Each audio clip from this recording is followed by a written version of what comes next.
In the preface of Oscar Wilde's only novel, perennial classic and previous Velshi Band Book Club feature, The Picture of Dorian Gray, Wilde issues a warning. Quote, all art is at once surface and symbol. Those who go beneath the surface do so at their own peril. Those who read the symbol do so at their peril. The Picture of Dorian Gray, if you remember, is the story of a man who trades his soul and suspends it inside of a painted portrait in exchange for immortal youth and beauty. Soon, though, Dorian learns that immortality is a curse. It's not a blessing. Wilde's novel is equally beloved for its language and rhythmic writing style as it is for its examination of corruption, sexual identity, desire, art, and mortality. Many artists, novelists, critics, songwriters, and indeed some journalists have ignored Wilde's warning and examined The Picture of Dorian Gray from surface to symbol. And that is what is so remarkable about The Picture of Dorian Gray. It's one of those rare novels, rare works of art that doesn't just endure, it continues to inspire. Today's Velshi Band Book Club feature is one such work, the brand new horror novel by Nick Cutter, fittingly called The Dorians. The Dorians tells the story of 5 ailing elderly people who have accepted that they have reached the end of their lives, about to undergo medically assisted death. Each of these people is offered another option, another way forward. They volunteer for a mysterious medical experiment on a remote Canadian island.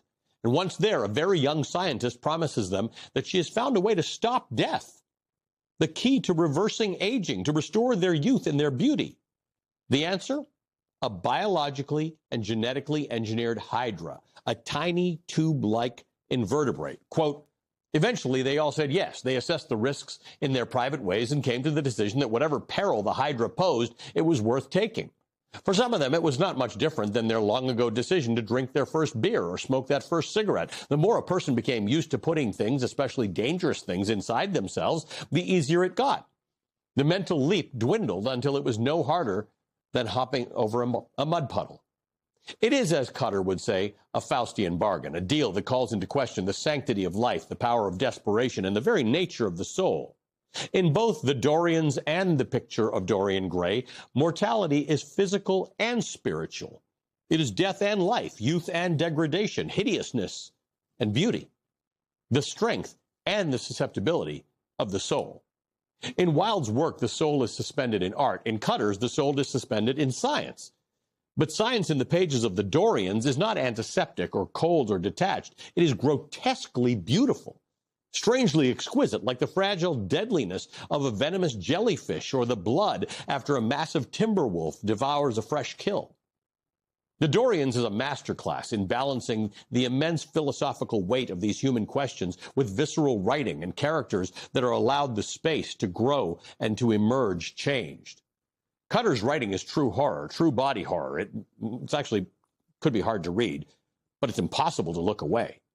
The novel pays homage to Wilde and the themes he explored in his writing while still reading wholly as an original book. It is a novel that examines so many of our modern horrors as well as those we carry generation after generation. All right, today's meeting of the Velshi Band Book Club is officially underway. I'm joined now by Nick Cutter, critically acclaimed and best-selling author of numerous novels, including The Dorians, which came out earlier this month. As I mentioned, the novel is inspired in part by Oscar Wilde's The Picture of Dorian Gray. Nick, welcome to the Velshi Band Book Club. Thanks so much for having me, Ali. I want to start with this idea of corruption, physical corruption, which is what we talk about and we think about when we read the Picture of Dorian Gray and that Faustian bargain, and corruption of the soul. Both books, the Picture of Dorian Gray and The Dorians, explore this as a central theme. Talk to me about this. Yeah, I think it's something that I've had a huge fascination with. As you mentioned, the Faustian bargain.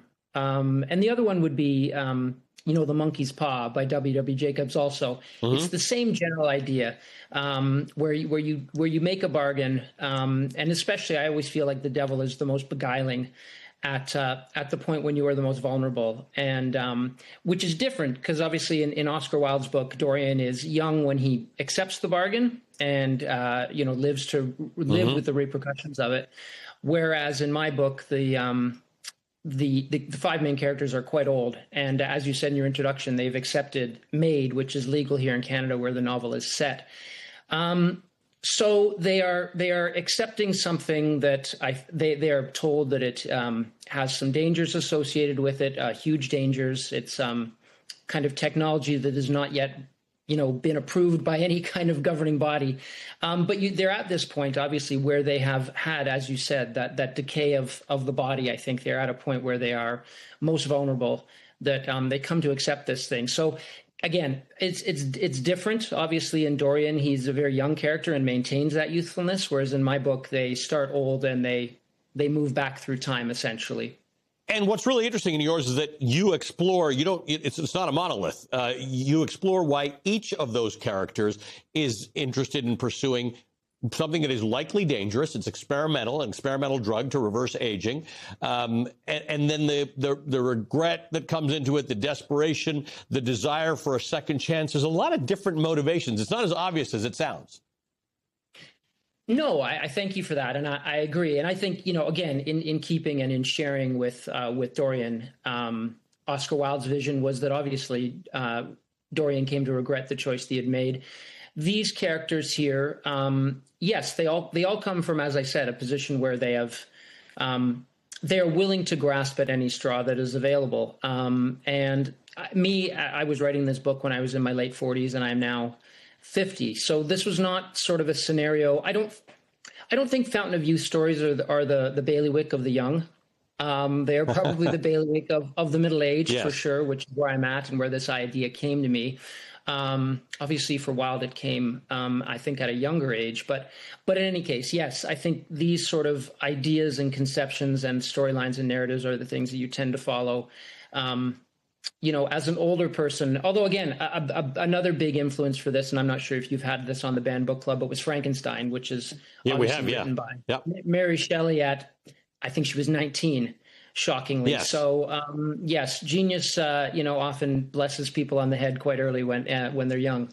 So the interesting thing about this is that when Oscar Wilde wrote Dorian Gray, life expectancy was lower than it is now. I mean, we life expectancy is just increasing, and yet we struggle no less with mortality, right? In all of human history, when life expectancy was 30 to where it is now in the 70s, we still struggle with mortality. Everyone must realize at a certain point that death is part of life. This is a huge theme in the Dorians. Yes, a huge theme, and sort of how do you meet that? How do you meet the inevitability? And obviously we see now more and more. I was influenced by the world around me. We have people who are doing everything that they can to sort of stave off death, and more so using the technology that is rapidly advancing and available to do that. And I'm not sure if I morally have a problem with it if you're looking to extend your health span, as it's called. Mm-hmm. If you want to live to 85 or 90 or whatever you would consider to be a ripe old age, but to do so at a point where you're able to sort of maintain yourself against the predations of age and I think sort of stave off the final aspect for a lot of us, which is hospital stays and long illnesses and things of that nature. But I think in writing this book, a lot of the philosophical things that I came up against was that I did speak to people who had a modus operandi for a long sort of to live to 1,000, to 2,000, to 3,000. And I think this society that we live in and the culture of humankind would be so different were we to extend ourselves to that point that we wouldn't even properly probably be human anymore. You brought up Frankenstein, so let's talk about that for a second, by Mary Shelley. You both explore the hubris of the scientists, the creators. Victor Frankenstein, in your book, the character is Dr. Astrid Marsh. Tell me a bit about that. Well, I mean, in horror, which obviously Frankenstein is, Gothic horror, you need catalysts. And the mad scientist archetype is sort of almost one of the best, most chaotic elements that you can add. And it is their hubris, but it is sort of with sort of Victor Frankenstein and with my character, Astrid Marsh. If you boil down their intentions, to the sort of starting point, or at least look at Victor Frankenstein's sort of reason for doing it, being the loss of his mother, it often comes from a very human, a very exceptional place, and a place of maybe honestly trying to improve life for humanity. But it is that hubris. It is that Promethean ideal of reaching past the point of, and really meddling with Mother Nature's intentions that turns things so radically off. And those are the things that obviously for a horror writer are mother's milk. And you are one of the most famous horror writers around. We're so glad to have you here. I have so much more to talk to you about. I don't know if you're in Toronto right now, but I think you and I are from the same place. So I do. Yes. Anytime you're back, I'm down in Etobicoke. So perfect, yeah. My friend. Nice to have you on the show, and thank you for being the newest member of the Velshi Band Book Club. Nick Cutter, best-selling author of The Dorians.